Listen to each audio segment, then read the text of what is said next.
Guys, mag-ulam tayo ng sardines with sotanghon. Ano siya, guys? Sarap-sarap. Look at that. So, to, lagyan natin ng kanin. Then, subo natin.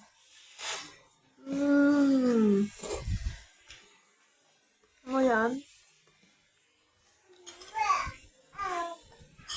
Guys, ito yung pinaka-masarap na ulam.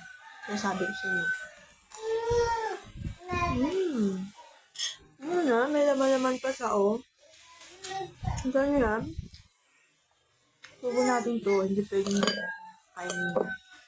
Sarap yan. Yan ba sardinas, guys? Pangmasa yan. Oh, ayan o. Oh.